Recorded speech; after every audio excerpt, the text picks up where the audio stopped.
Soalnya ini kan bukan sikat WC. Nah yang iya. ada ininya. Orang berpikirnya gitu. Vortex. Itu dia pakai benang beneran, Dok. Benang jahit beneran. Dan jadi berdarah. Nah, The Health Insider, Quality of Life. Oke. Kalau sikat gigi itu sendiri ada cara-cara yang bakunya atau bagaimana, Dok? Nah, kalau sikat gigi yang benar caranya itu adalah sebenarnya dari atas ke bawah ya, atau gerakan memutar juga boleh, tapi intinya jangan sampai kalau misalnya di pinggir. Yang paling sering salah adalah kalau pada saat menyikat yang di daerah pipi, yang pinggir, yang samping. Oh, yang samping. Ya, dari sini atau di sini intinya. Yang di samping biasanya orang cenderung untuk begini. Oh iya. Untuk ini horizontal ya. Sebenarnya kan harusnya secara vertikal. Tetap secara atau vertikal. Secara misalnya mau diputar kayak gini, tapi intinya kan dia vertikal, harus ya gerakannya seperti itu. Ada gerakan dari atas ke bawahnya ya, gitu ya. Jangan gerakan nyampe kiri kanan itu jangan gitu. Kenapa? Karena kalau misalnya kita gerakannya horizontal itu akan menyebabkan gusinya turun. Gusinya turun. Gusi pada gigi, ya gusi pada gigi itu akan misalnya dia kayak gini tuh, nanti dia akan lebih turun lagi. Lebih turun apa lebih naik, Dok? Kalau lebih turun takutnya jadi nutupin gigi ke bawah semua. Kalau atas ya jadi lebih naik. Kalau bawah ya dia turun kan. Oh. Ya kan. Oh iya. Oh, yang bawah turun. Oh, jadi giginya jadi kelihatan lebih besar. Giginya iya, tapi itu sebenarnya turun adalah bukan karena giginya jadi lebih besar, tapi akarnya terekspos. Dok, berarti kalau kita gosok giginya keras tadi, itu bisa membuat gigi jadi terekspos. Dalam artian si gusi tadinya segini, ini gigi di atas, gusinya jadi turun.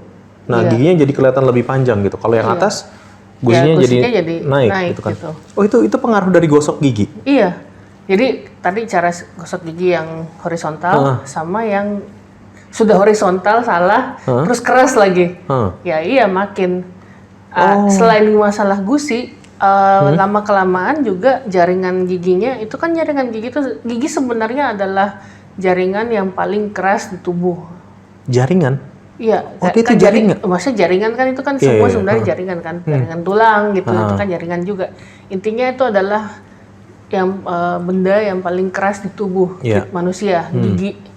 Nah, tapi kalau dengan penggunaan cara sikat gigi yang salah selama berpuluh-puluh tahun, berbelas-belas tahun selama hidup, itu bukan hanya gusinya aja yang kalah, giginya sendiri pun bisa kekikis.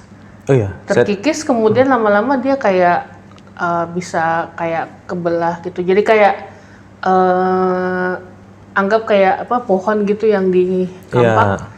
Iya, lama-lama dia jadi digosok kayak tapi ya? Bukan terkikis secara giginya juga jadi habis, tapi tengahnya doang. Oh gitu. Tengahnya doang di daerah leher giginya itu nanti dia lama-lama jadi kayak cekung, lama-lama dia bisa patah tuh gigi.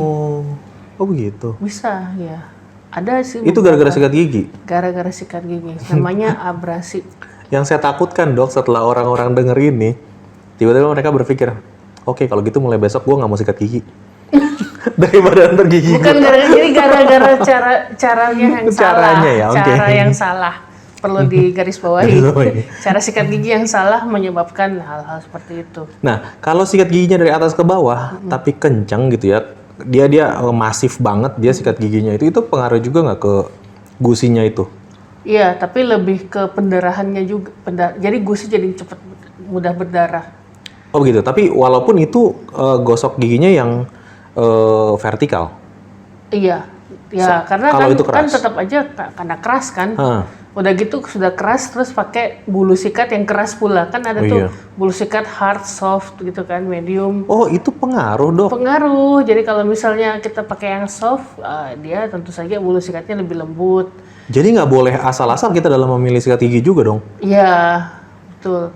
Jadi yang dianjurkan tuh sebenarnya pakai bulu yang lembut, kemudian pilih kepala sikat yang lebih kecil supaya dia bisa masuk ke sudut-sudut terdalam di mulut. Terus kemudian ya gunakan dengan cara yang benar. Oh, padahal mitos yang ada kalau kita sikat giginya terlalu lembut itu nggak bisa membersihkan. Itu mitos yang saya tahu tuh. Bisa ya? kok, bisa. Ya, makanya orang tuh keras gitu. Soalnya ini kan bukan sikat WC. Nah, yang iya. ada ininya. Orang berpikirnya gitu. Pemutih vortex untuk keramik. Enggak, karena mitos yang saya tahu dulu kalau sikat giginya, saya mungkin ketemu beberapa orang yang kurang paham. Jadi mereka juga bilang, sikat gigi harus keras gitu, supaya kotoran-kotoran yang nempel di gigi itu hilang. Kalau nggak keras nggak ini.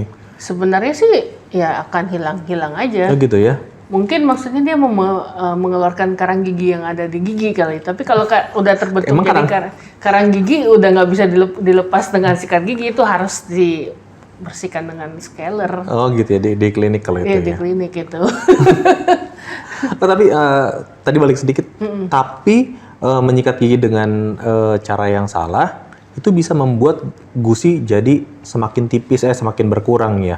Ya, tingginya atau intinya sih lebarnya cara itu ya. menyikat gigi yang salah itu menyebabkan gigi dan gusi dan jaringan di sekitarnya akan bermasalah sih. Oke. Entah masalahnya nanti akan jadi bagaimana, intinya ya akan bermasalah juga. Pertanyaan saya yang mengenai itu, kalau dia gigi gusinya makin berkurang, bisa tanggal nggak itu berarti? Kan semakin terekspos gigi, berarti kan akarnya jadi semakin ini kelihatan. Ya, semakin terekspos gigi akan semakin kelihatan dan secara anatomi gigi kan harusnya di dalam tulang. Iya. Dan kemudian ada lapisan tulang, lalu ada lapisan gusinya. Jadi ketika ada terjadi abrasi, gusi akan turun. Tapi gusi akan turun itu artinya ya yang jaringan di dalamnya juga udah turun. Oh, jadi jaringan yang penahan itu, yang tulang penahan itu? Iya, tulangnya juga berarti ya turun juga, gusinya turun, giginya ke expose. Jadi semakin turun berarti semakin sedikit yang bisa menyangga giginya bisa goyang. Oh, itu bisa terjadi karena sikat gigi yang salah? Iya, salah satunya adalah sikat gigi yang salah. Oh, bahaya juga kalau begitu sikat gigi yang salah-salah nih ya. Ini kasihan orang yang nggak tahu gitu. Cuma lebih ke ini sih, lebih ke kalau pada giginya tuh lebih, ya itu saya bilang tadi dia kayak kepotong gitu loh, gitu. Jadi gusinya turun, terus dia jadi kayak kepotong gitu giginya, gitu. Nah, kalau itu dok, selain sikat gigi tadi kan katanya floss, ya kan? Saya punya teman yang dia kreatif luar biasa. Jadi dia memang bilang pakai floss, pakai benang. Waktu itu dia pakai benang beneran dok. Benang jahit beneran. Dan jadi berdarah. Nah, jadi berdarah. Cuman dia bilang begini, itu yang berdarah itu kotoran. Sama kayak waktu menyikat gigi.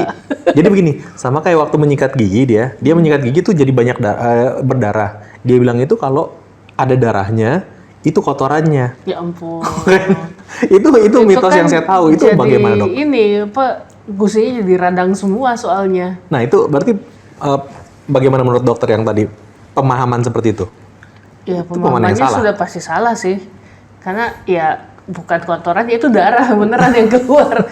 Sama kayak kita menyabet tangannya tapi perlahan-lahan gitu. Oh gitu ya. Ya harus pakai benang gigi yang benar gitu, harus pakai floss yang benar. Harus pakai floss. Terus ya memang dikhususkan untuk flossing, bukan benang jahit. Karena benang jahit kan jauh lebih tajam sisi-sisinya gitu. Nah, cara penggunaan floss juga jangan juga pakai, sebisa mungkin jangan menggunakan yang pakai tangkai. Tangkai maksudnya? Oh. Kan ada tuh floss, terus ada tangkainya tuh gitu. Sebaiknya sih pakai yang benang gigi yang memang benang, kan ada yang dijual di supermarket gitu. Yang ya udah memang kemasannya adalah benang gitu. Tinggal diputusin aja. Terus kemudian dipakein, maksudnya di sela-sela gigi, di goyang-goyangin, terus kemudian jangan dinaikin ke atas lagi. Oh gitu? Iya, harus ditarik lewat samping. Oh, jadi dari antara sela-sela giginya ditarik begitu aja langsung? Iya, karena kan kalau sela gigi itu kan dia, mahkota gigi itu ada cembung-cembungnya gini kan. Iya. Terus kemudian ada celahnya nih di bawah gitu kan, sela giginya. Nah, sisa makanan tuh akan nempel di bawah situ kan. Oh. Nah, pada saat kita flossing, terus sisa makanannya udah nempel nih di benang giginya. Terus kita naikin lagi. Nanti dia nyangkutnya di bagian yang sempit itu. Malah ketinggalan di situ. Saya kira justru Terus itu rasanya jadi kok nggak bersih nih pakai floss terus pakai tusuk gigi. Nah, tusuk gigi itu bisa menyebabkan celah antar giginya itu jadi lebih renggang. yang sempit itu jadi lebih renggang Iya. justru ya. Kalau penggunaan yang secara ini ya berkali-kali dan selama gitu pasti pakai. Jadi makanya harus dimasuk di antara sela gigi kemudian ditarik dari samping.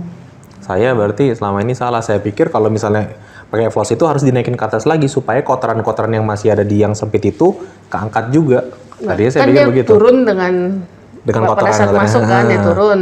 Terus kemudian digoyangin kan. Terus kemudian nanti tinggal ditarik ke samping biar semuanya ikut gitu. Oleh karena itu makanya saya bilang kalau pakai yang ada tangkainya itu kan dia cenderung untuk masuk terus harus diangkat lagi kan karena kita nggak bisa tarik dari samping gitu. Dok, kalau gitu selain floss dan menyikat gigi dengan benar, itu perawatan gigi kalau di rumah itu apa lagi? Selain sikat gigi, flossing, harus ditutup dengan penggunaan obat kumur. Kumur? Ya. Oke. Tapi obat kumur harus dipilih yang tidak mengandung alkohol dan yang tidak mengandung alkohol biasanya tulisannya etanol gitu loh. Dan tidak mengandung SLS. SLS itu adalah deterjen. Biasanya obat kumur yang dijual di pasaran ada kandungan-kandungan tersebut yang memang bersifat untuk membuat rasanya jauh lebih segar. Oh ya? Tapi kandungan deterjennya atau SLS-nya itu sodium lauryl sulfat itu bisa menyebabkan gusi mulut, rongga mulut intinya akan menjadi lebih kering. Dan kalau menjadi lebih kering berarti ya masalahnya jadinya ya pH-nya jadi turun terus macam-macam lah. Oh, kalau begitu bukan cuman obat kumur aja, Dok. Setahu saya juga pasta gigi itu juga banyak juga yang menyebabkan gigi kering. Gigi kering. Bagian rongga mulut kering. Iya, pasta gigi juga memang harus dicari kalau bisa yang tidak mengandung deterjen. Oh gitu. SLS itu. Saya baru Jadi tahu tuh. kalau bisa, ya kan nggak semua juga memang ada sih dijual beberapa yang tidak ada kandungan itu, tapi kadang-kadang ya preferensi orang kan biasanya lebih ini pasta gigi yang ini biasanya udah lebih biasa didengar, jadi saya mau pakai itu aja. Okay. Nah, ada yang ya udah gitu bisa mau nurut gitu. Karena kadang-kadang kalau kita sikat gigi rasanya aneh kalau nggak berbusa kan. Iya. Nah, padahal sebenarnya ya itu deterjennya itu yang membuat giginya pada saat sikat gigi itu lebih berbusa. Oh gitu. Iya. Waduh. Itu namanya sodium lauryl sulfat SLS. Pasta gigi saya berbusa terus dan saya nyarinya justru itu mungkin karena mindset ya. Kalau saya pikir nggak berbusa itu kayak belum sikat gigi gitu. Iya. Padahal sebenarnya itu nggak harus. Nah iya, harus saya pernah nginep di rumah saudara saya, pasta giginya nggak berbusa. Saya akhirnya sikat gigi lagi, saya cari ini lagi. Karena rasanya sekitar 10 menit dari situ. Karena saya ngerasanya kayak belum sikat gigi nih, aduh bersih apa enggak nih gigi ini. Gitu. Padahal Padahal lebih baik yang tidak ada kandungan SLS-nya Oh itu. gitu ya. Itu termasuk juga di obat kumur ya. Obat kumur ada yang mengandung alkoholnya juga karena itu supaya ada efek lebih segar kan.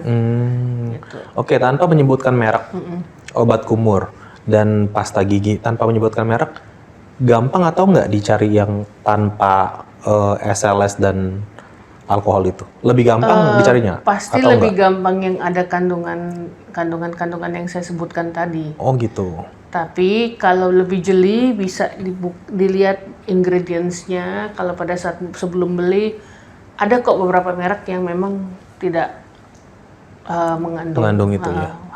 bahan-bahan tersebut. Gitu. Oke. Nah, yang kandungan itu yang bisa dipakai lebih lama. Kalau pakai yang ada kandungan bahan-bahan tadi itu ya penggunaannya ya bisa sih lama, tapi penggunaannya ya jadi menyebabkan rongga mulut kering.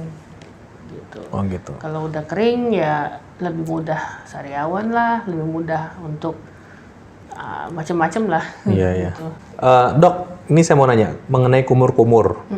Kata orang, kalau dulu waktu masa saya kecil, dibilang kalau sakit gigi gitu, kumur-kumur pakai air garam. Pas saya udah besar, katanya juga air garam itu justru air garam lah yang bisa membuat gigi kita jadi rusak atau kropos atau apa gitu. Kalau poin yang kedua itu saya nggak pernah dengar sih. Oh, gitu. Tapi poin pertama itu benar. Jadi kalau pada saat sakit, air kumur-kumur menggunakan air garam yang hangat, ya, Oh, yang bukan yang dingin. Nggak ngaruh kalau dingin. Air garam yang hangat. Tunggu. Nggak ngaruh kalau dingin. Padahal sama-sama air garam. Iya. Karena Dingin ini maksudnya dingin kayak gimana? Dingin es. suhu ruang. Oh, dingin es. Iya. Jadi air garam hangat yang lebih mempengaruhi. Kenapa? Ya, karena sebenarnya itu berfungsi untuk mengompres tanda kutip daerah yang sakit. Oh, gitu. Jadi itu sebenarnya kayak apa ya? Kayak kumur antiseptik sebenarnya, tapi yang model jadul gitu, pakai garam doang gitu, bukan pakai obat kumur yang dijual di ini. Tapi itu benar gitu ya? Itu benar, efektif. itu bisa membantu mengurangi rasa sakit, tapi tidak membantu menghilangkan penyebab rasa sakit gitu. Karena penyebab rasa sakit biasanya karena bakteri yang ada di lubang giginya. Oke, selain kumur-kumur, apakah sudah selesai ataukah ada perawatan lain lagi? Kalau misalnya kita di rumah, apakah kita harus minum minuman yang hangat ataupun seperti apa gitu untuk membuat gigi kita lebih terawat?